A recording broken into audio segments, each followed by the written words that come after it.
Kabar Timnas Indonesia, target realistis Sintayong di FIFA Matchday kalahkan Timnas Palestina. Tak mau disaingi Indonesia, Vietnam siapkan 20 pemain keturunan calon naturalisasi.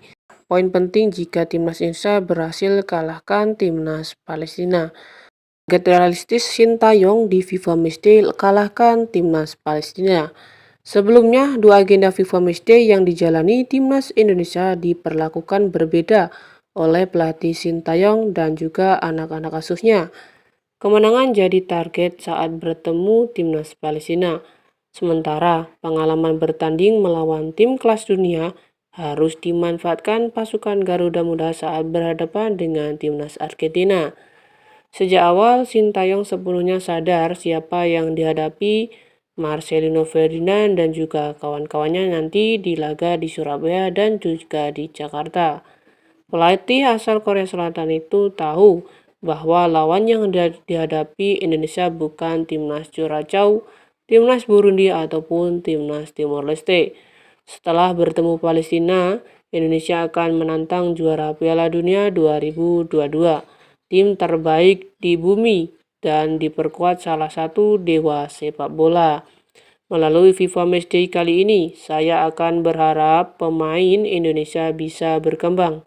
Seperti yang bisa dilihat, Palestina merupakan tim peringkat 90-an dan Argentina baru saja menjadi juara Piala Dunia 2022, ujar Sintayong, diucap dari laman resmi PSSI. Untuk dua pertandingan uji coba internasional kali ini, Sintayong akan diperkuat pemain-pemain yang lebih bagus dari FIFA Matchday sebelumnya. Mengapa? Ternyata ada pemain-pemain keturunan baru yang akan menjalani debut internasional dengan seragam merah putih. Mereka adalah ada nama dari timnas Seni Petinama, Sandy Walsh, Ivar Jenner, dan juga Rafael Struijk. Semuanya bermain di Eropa dan memiliki pengalaman mumpuni melawan pemain-pemain level dunia. Saya akan berusaha meningkatkan kondisi pemain agar bisa berusaha semaksimal mungkin di pertandingan nanti. Dan saya berharap para pemain mengikuti instruksi saya, ya ucap pelatih Sintayong. Tak mau disaingi Indonesia, Vietnam siapkan 20 pemain keturunan calon naturalisasi. Sebelumnya, perang pemain keturunan dan juga naturalisasi akan segera terjadi di sepak bola Asia Tenggara. Tak mau ketinggalan dengan Timnas Indonesia, Asosiasi Sepak Bola Vietnam atau VFF telah menyiapkan daftar 20 pemain keturunan Vietnam untuk segera dinaturalisasi. Targetnya Piala Asia 2023 dan Piala Dunia 2026. Naturalisasi pemain keturunan sudah menjadi kebutuhan banyak negara. Tidak hanya di Eropa, Amerika ataupun Afrika, tren ini juga terjadi di Asia Tenggara. Di Indonesia sendiri, program untuk menaturalisasi pemain keturunan Grade A merupakan prioritas Erick Thohir dan pelatih Sintayong sebelum Piala Asia 2023 digelar. Ada 5 hingga sampai 6 pemain diaspora Indonesia di sejumlah liga papan atas Eropa yang diincar untuk segera diganti paspornya. Tapi hal yang sama terjadi pada Vietnam. Ya, pelatih mereka yakni Philippe Troisser menyatakan pemanggilan pemain-pemain keturunan Vietnam tidak bisa dihindari lagi. Banyak yang harus kita lakukan untuk meningkatkan kekuatan timnas senior U23 dan U20. Latihan saja tidak cukup. Sekarang kami memiliki V-Liga 1 dan V-Liga 2. Kami harus menyiapkan sistem yang lebih lengkap, lebih serius, dengan 40 hingga 50 laga per musim, ujar Philippe Troisser. Ya, ia menyebutkan liga yang kompetitif saja tidak cukup. Dia menyatakan butuh pemain-pemain diaspora Vietnam dari seluruh dunia untuk dipulangkan. Selanjutnya, Philippe Troisser menyebutkan ada sekitar 20 pemain keturunan Vietnam yang tersebar di berbagai negara yang bisa sewaktu-waktu dinaturalisasi. Vietnam memang tidak memiliki terlalu banyak pemain dalam artian keturunan dalam identifikasi yang saya lakukan. Tapi menurut daftar scout yang disediakan ada sekitar 20 nama mereka berada di Bulgaria, Republik Ceko, Rusia hingga Prancis. Beber mantan pelatih timnas Jepang tersebut. Bagi Vietnam, menaturalisasi pemain bukan hal baru. mereka pernah melakukan pada match Hong Kong ya, dan juga ada sejumlah nama lain. Terbaru dalam daftar pemain Vietnam U23 ada nama Andres Nguyen dan alias Nguyen Alhan.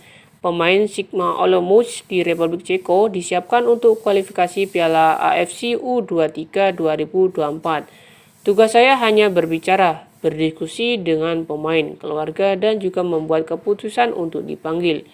Dari kasus Anhan, semoga ada lebih banyak individu untuk menambah sumber daya tim. Saya juga berharap kasus ini akan mendapatkan dukungan dari pemerintah, ucap pelatih tersebut. Kabar Timnas Indonesia, poin penting jika Timnas Indonesia berhasil kalahkan Timnas Palestina. Sebelumnya, fokus penggemar Timnas Indonesia pada FIFA Matchday edisi Juni 2023 adalah Timnas Argentina. Tapi jangan lupa sebelum bertemu juara Piala Dunia 2022 tersebut, pasukan Garuda Muda akan berhadapi dengan Timnas Palestina terlebih dahulu.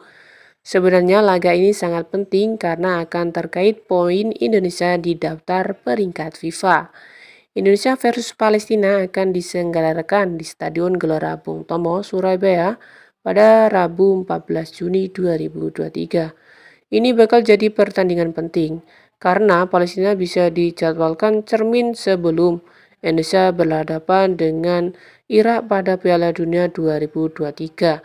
Pasalnya, gaya permainan Muhammad Rashid dan kawan-kawan mirip dengan Irak yang sama-sama mengandalkan permainan taktik dan juga Spartan. Dengan fakta seperti itu, pertandingan melawan Palestina cukup masuk akal untuk dimenangkan atau minimal bermain imbang. Ya, jika tim besutan Sintayong menang ataupun imbang, Indonesia akan untung. Pasalnya, Palestina sekarang ini berada di peringkat 93 FIFA, sementara Indonesia sekarang ada di peringkat 149 FIFA. Dan berdasarkan perhitungan situs Football Ranking, jika menang melawan negara yang berada di peringkat 93 FIFA itu, maka timnas Indonesia akan meraih kurang lebih 6,77 poin jika mampu menang dalam laga ini. Ya, jika hanya bermain imbang, timnas Indonesia masih bisa mendapatkan poin yang tak sedikit, yaitu 1,77. Tapi kalau kalah, skuad Garuda akan kehilangan 3,23 poin.